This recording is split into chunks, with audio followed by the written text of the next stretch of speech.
No meio do deserto aparece então a insólita cena flagrada por um helicóptero da televisão de um caminhão ultrapassando, pé cravado, um dos carros que liderava a corrida a mais de 200 km por hora na areia, que coroava uma era, os anos 80, marcada por excessos em que todo mundo tentou de tudo e conseguiu, aplicando potência máxima às suas máquinas. Na Fórmula 1, no Grupo B e também nele, o Rally Dakar. E você está em Pequenas Grandes Histórias, já sabe, estreando aqui em 2026, toda semana uma pequena história sobre a Fórmula 1. Ou não, desde que seja rapidinha, legal de contar e bacana de saber.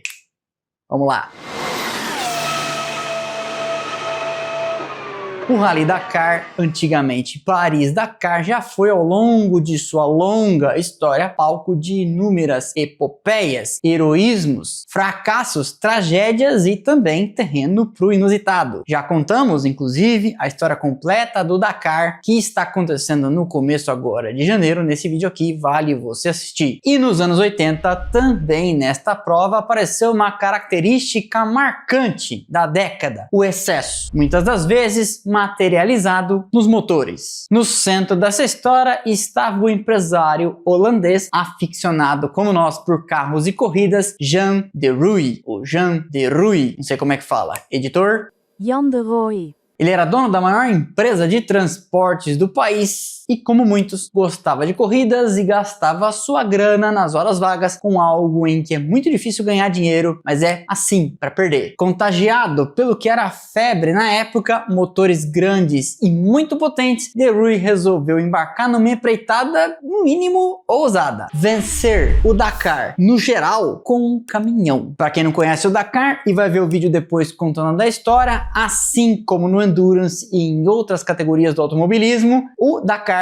a prova heróica disputada na época na África, hoje nas areias da Arábia Saudita, que passou também aqui nos anos de 2010 pela América do Sul, tem categorias: motos, jipes, UTVs, carros e etc. E também tem os caminhões, que na época eram uma novidade. Sua jornada começou em 1982 com um caminhão da DAF de apenas, porque é pouco para um caminhão na areia, 200 cavalos. O caminhão naturalmente o deixou na mão, mas despertou nele a coceirinha de que talvez a empreitada fosse possível. Ano após ano ele foi então aprimorando seus veículos, cada vez com caminhões mais potentes, sempre com uma meta fixa: não apenas triunfar na categoria de caminhões, e sim, como eu falei, levar no geral. Hoje uma coisa dessas parece uma insanidade, mas o regulamento técnico do Dakar na época era bem mais leniente, bem mais liberal. A busca de de Rooij pela supremacia levou ele então a experimentos que desafiavam até, sei lá, a lógica, o juízo ou o bom senso. O primeiro deles foi apelidado de DAF Duas Cabeças. Um caminhão com duas cabines, dois motores, sendo eles um em cada eixo. Com 800 cavalos, adivinha, acabou também quebrando. Não sem antes deixar todo mundo impressionado pelo tamanho da ousadia. Na sequência, no caso não é na corrida seguinte como na Fórmula 1, e sim na próxima edição, daí um ano, apareceu o modelo DAF 3300, também com dois motores, agora com 760 cavalos no total, que venceu na categoria, que não era bem o que ele queria, mas acabou desclassificado por uma penalidade. A persistência, a teimosia de de Rooij acabou atraindo o apoio de fábrica da DAF, que fazia os modelos que ele modificava para correr, e desta parceria nasceu o modelo DAF Twin Turbo 3600, Twin, gêmeo, turbo, dois turbos, biturbo, dois motores turbo de 500 cavalos cada empurrando aquela geringonça. Para ter então uma relação de peso-potência bizarra, o mínimo de peças sobressalentes foi levada um kit básico de ferramentas, 3 steps, porque sim, no Dakar todo mundo leva pneus extra, e um colosso desses de 10.500 quilos, 10,5 toneladas, com o mínimo possível a bordo. E esses motores escandalosos podia passar, dependendo das condições, de 200 km por hora.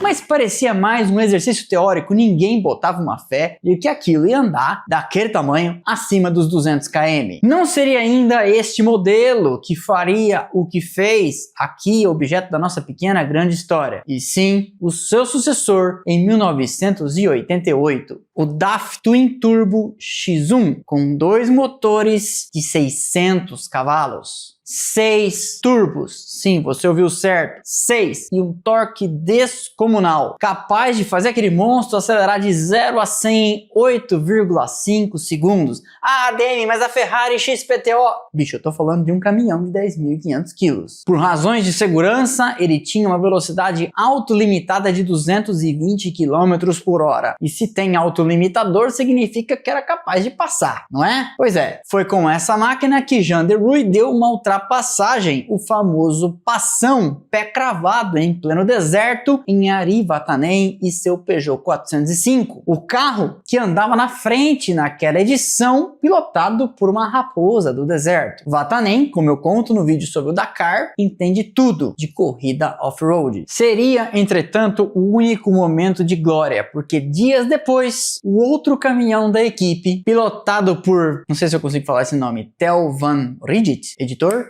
Theo van der Rijt.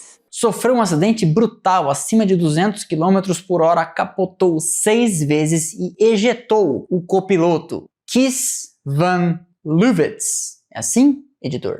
Kees van Leuwitz, que voando para fora morreu instantaneamente. A tragédia fez a equipe retirar seus caminhões da prova de imediato e o sonho de De Rui, que por um segundo pareceu pelo menos a caminho de se materializar, acabou ali. A equipe se retirou, a organização do Dakar proibiu caminhões na categoria T4 com tanta potência assim, deixando para trás uma era de excessos que contaminou até as corridas off-road em pleno deserto de caminhão, mas que deixam esta imagem que frequentemente, especialmente em começo de ano, eu recebo no inbox, tipo, ADM, que história é essa de um caminhão ultrapassando um carro? E eu sempre respondo, sim, isso aconteceu, foi no Dakar de 1988, até que me deu um estalo. Pô, vamos contar essa pequena grande história aqui em separado? A voz do povo é a voz que a gente tem que seguir, não é verdade? E essa é a história de, sim, um caminhão ultrapassando um carro em pleno deserto, em pleno Dakar. Aconteceu. Essa foi então a pequena grande história número 1 do Splash and Go neste ano de 2026. Eu espero que vocês tenham gostado. Deixa o like que é de graça, não custa nada, você sabe, e ajuda demais o canal. Quebra essa pra mim, quebra essa pra nós também em 2026. A gente vai se ver muito ainda por aqui e para você não perder nada, temos nossos canais de notificação, Instagram, Telegram e WhatsApp, onde você entra, link tá aqui embaixo na descrição e passa a receber um recadinho automático no instante em que eu publico cada um dos conteúdos e a gente deixa de depender da nossa relação do YouTube, lembrar de te lembrar. Temos também sempre ativas as nossas redes sociais, Instagram, Twitter, Threads e TikTok, onde tem conteúdo o tempo todo. Então, passando aqui os arrobas, o link também tá lá embaixo na descrição. Até a semana que vem, até o próximo vídeo, valeu e aquele abraço.